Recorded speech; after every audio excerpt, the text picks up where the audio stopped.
Crouse.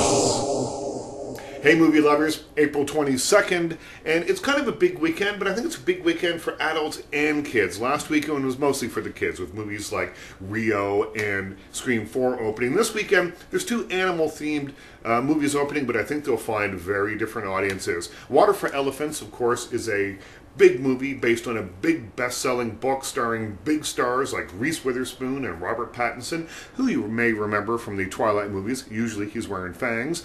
And, of course, the Academy Award winner from Inglourious Basterds, Christoph Waltz. Now, when this movie starts, it's in the present day. Hal Holbrook plays the older version of the Robert Pattinson character, and he's telling his story, and I thought, oh no, why are they bookending this with an old guy telling the story? As much as I love Hal Holbrook, and I'm always happy to see him on screen, I didn't think it was really necessary to tell this story until we get a little bit into the film.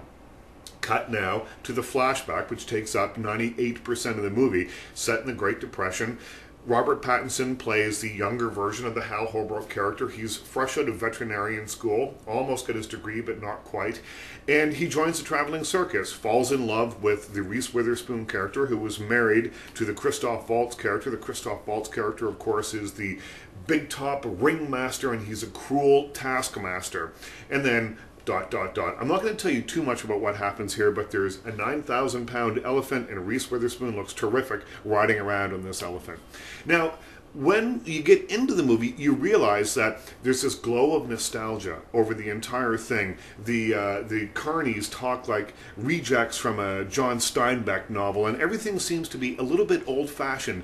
And what I realized we were seeing was this story being told through the fog of memory of a very old man who was reliving one of the most important events in his life. And taken from that point of view, I think it works really, really well. Some of the dialogue's a little overwrought, some of the situations are a little overwrought, but quite frankly, you know, I've embellished stories, I'm sure you have too, so that's kind of how I view the overwroughtness that sort of drips into this movie just a little bit.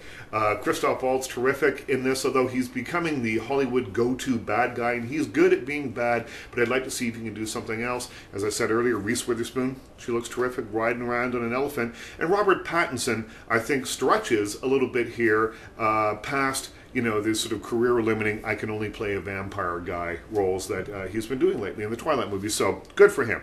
All good stuff here. The other movie that's opening is called African Cats, narrated by Samuel L. Jackson. It is a look at the African savannah and the life that lives on the African savannah. So we've got a family of cheetahs, there's hyenas, there's a pride or two of lions, and this movie probably couldn't have been made anytime other than right now because of the advances that have been made in technology with cameras and that kind of thing. So what you have here is cameras that were probably placed a fair distance away from the action, and so you get a kind of lifelike look at how these animals probably really live. The only thing that kind of bugged me about this movie, and it just bugged me a little bit, just enough to talk about, was that I felt that they were trying to manipulate the story. I would have been happy just seeing these animals in their wild environment. I think that would have made a cool movie and something that I could have sat and watched for an hour and a half. Instead, though, they try and add a storyline here. They give the lions and the cheetahs and everybody, they give them names,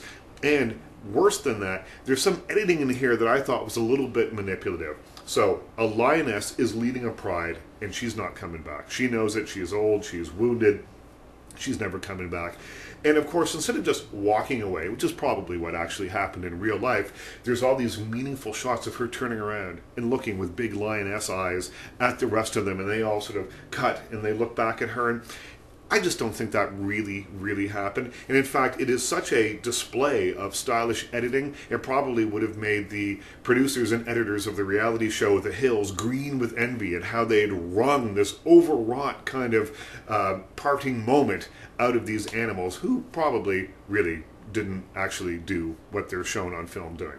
So anyway, apart from that though, I think that this movie is something that kids will get a lot out of, although it's not for very little kids, because there's a lot of circle of life stuff that happens here. There's a couple of brutal takedowns by lions attacking zebras. Hyenas come, and hyenas, when they come, bad things happen. So just keep in mind that very little kids, sensitive kids, might not want to see some of the animal-on-animal action here in African Cats. But apart from that, good movie for the whole family.